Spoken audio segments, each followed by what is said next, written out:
Welcome students to your social studies class. I hope you all are well and healthy in your home and have enjoyed your puja vacation. So from today we will start our second periodic course and the first chapter is from one end to the other. So in this chapter we will learn regarding the evolution of transport system, different types of transport, roadways, railways, waterways and airways. Okay, so now let's start the chapter. Roadways. During the Industrial Revolution, John McAdam designed the first modern highway using inexpensive paving materials like soil and stone. Inexpensive means those which are not costly.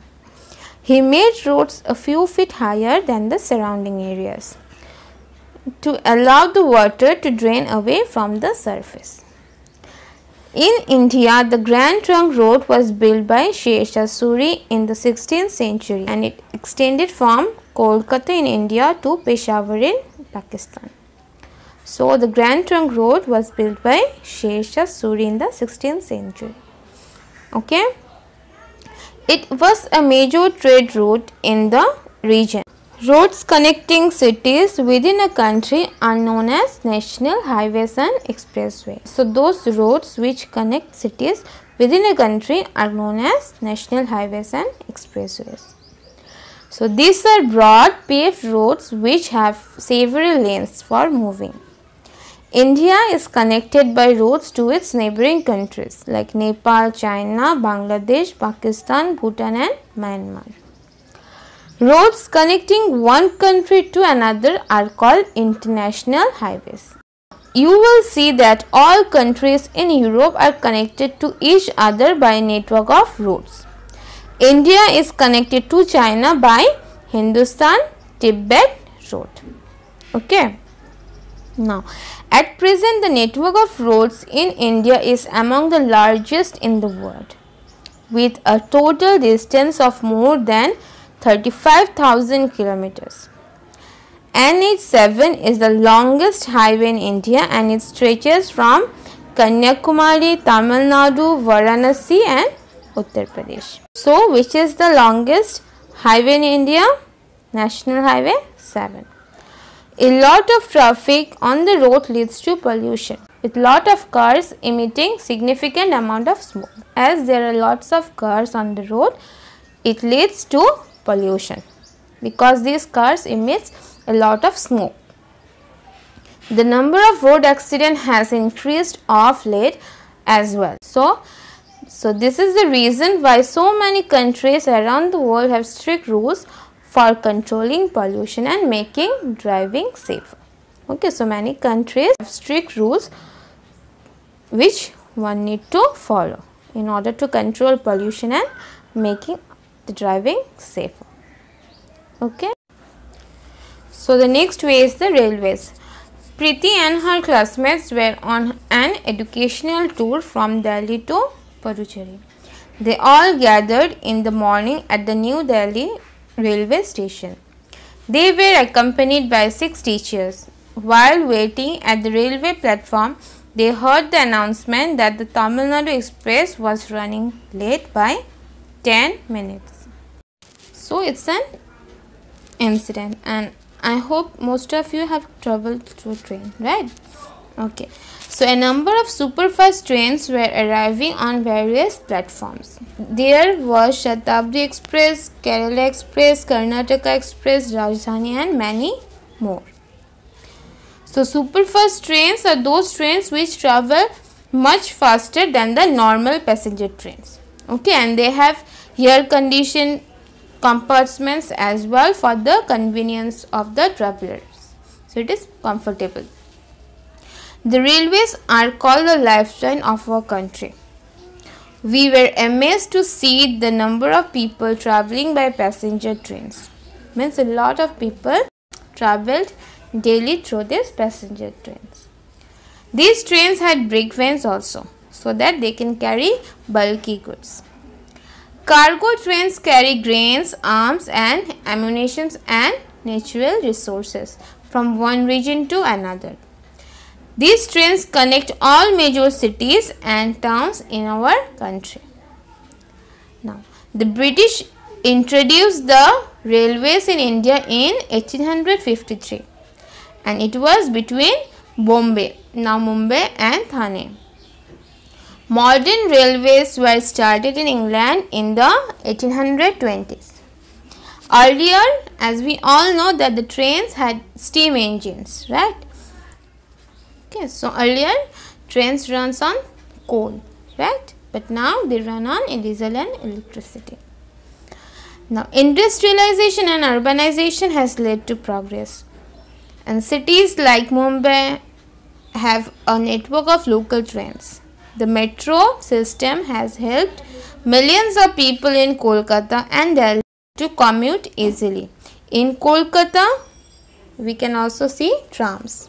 The Indian railway system is divided into several zones. So many zones are there, and these zones are further divided into divisions, and each zone is headed by a general manager who reports to the railway board. Okay. Now the next is the waterways. About 3/4 of the earth is covered with water, as we all know, right? In ancient times, boats were used for navigation and fishing purpose. However, with the development of civilization, large vessels were developed for trade and war. During the Industrial Revolution, steamboats were developed, but later diesel-powered ships were also invented. Nowadays, luxury liners, tankers, freighters are being used to take goods and people from one place to another. People traveling in luxury liners and cruise ships get all the necessary service. Oil is transported in oil tankers to different parts of the world, while freighters carry huge amount of food, machines and timber. Cargo ships are used to ferry heavy cargo. So, cargo means goods that are carried over long distance by air and railways. Okay, so those ships. Waterways are used on a large scale by countries across the world. Why it is so? Because they are the most economical means of transport and also need lower maintenance. Economical means, you say, they are cheaper than the other ways of travel. The South Atlantic route and the North Atlantic route are important waterways of the world. The former, that is the South Atlantic route, connects Europe to South America, and the later, that is the North Atlantic route, and it connects Europe and North America. Inland waterways are also important as they help a lot in transportation. So now canal. So a canal is a waterway that is constructed by humans for transporting people, ships and goods. Transporting goods by ship is cheaper, as we have learned earlier, right, as compared to the roadways and airways. The Suez Canal in Egypt links two seas, the Red Sea and the Mediterranean Sea. Earlier, ships traveling from Europe to Middle East had to go around Africa. But after the opening of the Suez Canal, this traveling time has been reduced by almost half. The Panama Canals connect the Atlantic and the Pacific Oceans. The canal is about 50 kilometers long. Its construction began in the year 1881 by the French, but was later abandoned as the digging had to be done through a long stretch of hot, disease-infested jungle. The canal was completed in the year 1914 by the United States of America, and almost 56,307 people were involved in its construction. So now we will learn regarding aviation. I am Wing Commander Achan. I am going to take you through an interesting journey to the world of aviation, or you can say airways. The first form of man-made flying objects were kites. Okay, and they were invented by the Chinese in 400 BCE. And after that, hydrogen balloons were invented 17th and 18th century. Did you know that Leonardo da Vinci designed the ornithopter? that is a wing flapping aircraft that closely look like the anatomy of the bird, means it gives the structure of a bird.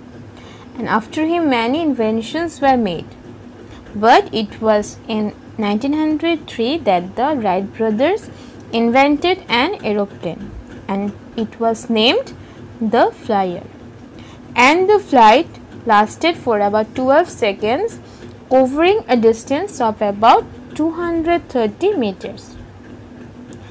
Today I am amazed to see the supersonic planes carrying 100 of passengers, cargo, perishable items, and traveling across seas and continents. Okay, so supersonic planes are those planes which can fly faster than the speed of the sound. Okay, now these days all important cities of the world are linked by air, and airways are the fastest and the most expensive means of transport. Means you can reach in any place within a very short period of time, but it is the most expensive means of transport. So one short note has been given. Japan is famous for its bullet trains that can travel at a speed of 400 km per hour. Eurostar is a high speed passenger train, okay, and it runs under the sea from London to Paris, and it travels at a speed of 300 km per hour, and the time taken to reach Paris from London is 2 hours and 15 minutes only. Okay, so student, in this chapter we have learned regarding the various types of transport, right? Okay, so I hope this video will help you to understand this chapter, and soon we will meet in our next class. Thank you.